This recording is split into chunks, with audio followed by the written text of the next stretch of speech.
Guys நம்ம தலைவரோட Jailer 2 so இந்த படத்துக்கான ஒரு அல்டிமேட்டான தாறுமாறான அப்டேட்டோட இப்போ வந்திருக்கேன்.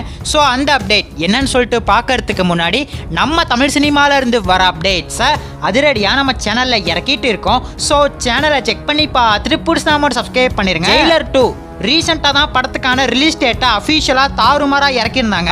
ஆமாங்க, வர அக்டோபர் 15 இந்த ஜெயிலர் 2 தாறுமாறாக இறங்க போகுது. ஜெயிலர் 2 ரிலீஸ் ஆகிற அதே வீக்ல ஓம் படம் வரப்போகுது. நம்ம முன்னாடியே வீடியோல சொல்லியிருந்தோம் ஓம் படம் தள்ளி போக போகுது அப்படின்னு. ஆனா இப்ப லேட்டஸ்டா என்ன அப்டேட் வந்திருக்கு அப்படின்னு பார்க்கும்போது ஓம் படமும் அதே டேட்ல வருங்கிற மாதிரி தான் அப்டேட் வந்திருக்கு. இது ஒரு ஹெல்த்தியான கிளாஷா அமையும்னு சொல்றாங்க.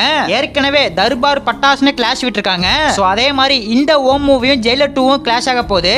ஜெயிலர் 2க்கான ஃபுல் ஷூட்டிங் முடிச்சா ப்ரோ அப்படின்னு கேட்டா இன்னும் முடியலங்க. பேட்ச் ஒர்க் ஷூட்ல மூவி டீம் ரொம்ப பிஸியா இருக்காங்க. அந்த patch work shooting movie team முடிச்சிட்டா படத்துக்கான ஃபுல் ஷூட்டிங் கம்ப்ளீட் ஆயிரும். அப்புறம் என்ன ஒரே அப்டேட் தான், டெய்லியுமே படத்துக்கான அப்டேட்டை பேக் டு பேக் இறக்குவாங்க. படம் வரதுக்கு கரெக்டா 4 மாசம் இருக்கு. சோ இந்த 4 மாசம் கேப்ல படத்துக்கான எல்லா அப்டேட்டையும் தந்துட்டு படத்தை கிராண்டா 15ஆம் தேதி இறக்க போறாங்க.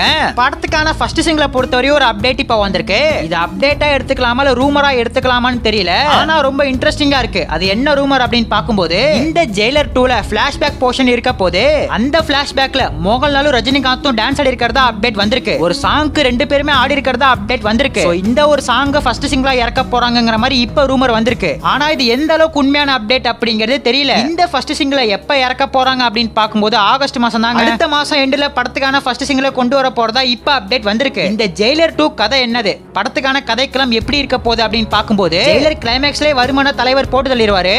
அப்படி போட்டு தள்ளின உடனே குடும்பத்தை கூட்டிக்கிட்டு கேரளா பார்டருக்கு போயிடுறாரு. அந்த கேரளா பார்டர்ல ஜெயிலர் ஃபேமிலி ரொம்ப ஹாப்பியா இருக்காங்க. ஆனா அங்க சில வருமனோட அல்லக்கையெல்லாம் தலைவரை டிஸ்டர்ப் பண்றாங்க. ஒரு கட்டத்துல பழைய ஜெயிலர் டைகர் முத்துவேல் பாண்டியா மாறி எல்லாத்தையும் போட்டு தள்ளுறதான் படத்துக்கான இன்டர்வல் பிளாக் அப்படின்னு நினைக்கிறேன். நம்ம வருமனோட கேங்ல நிறைய வில்லன்ஸ் வருவாங்கன்னு நினைக்கிறேன். அதுல மெயின் வில்லன் சுராஜ்னு தான் நினைக்கிறேன். சோ யார் அப்படிங்கிறது படம் வந்தாதான் தெரிய வரும். இந்த ஜெயிலர் 2க்கான ஆடியோ லான்ச் பத்தின அப்டேட்டும் இப்ப வந்திருக்கு. படத்துக்கான ஆடியோ லான்ச் தமிழ்நாட்டில் இல்லாம மலேசியால நடத்த போறதா அப்டேட் வந்திருக்கு. ஜனநாயகனுக்கான ஆடியோ லான்ச் மலேசியால தான் நடத்திருந்தாங்க. இப்ப ஜெயிலர் 2க்கும் மலேசியால ஆடியோ லான்ச் நடத்த பிளான் பண்றதா அப்டேட் வந்திருக்கு. ஸ்டார்டிங்லயே சொன்ன மாதிரி அந்த பேட்ச் ஒர்க் ஷூட்டை முடிச்சிட்டா படத்துக்கான ஃபர்ஸ்ட் சிங்கிள ரொம்ப கூடிய சீக்கிரம் எதிர்பார்க்கலாம். ஃபர்ஸ்ட் சிங்கிள கண்டிப்பா இறக்கி தான் ஆகணும். ஜெயிலர்ல வந்த காவாலா சாங் மாதிரி இந்த படத்துல பாட்டு இருக்குமா என்னன்னு தெரியல. ஆனா ஃபர்ஸ்ட் சிங்கிள் ஒரு பிளாஸ்டான சாங்கா தான் கண்டிப்பா அமைய போகுது. சோ காத்திருந்து பார்க்கலாம். நம்ம தலைவரோட ஃபேன்ஸ் யாராச்சும் வீடியோ பார்த்துட்டு இருந்தீங்கன்னா சூப்பர் ஸ்டார்னு ஒரே ஒரு கமெண்ட் பண்ணிட்டு அப்படியே மறக்காம நம்ம சேனலை சப்ஸ்கிரைப் பண்ணிருங்க.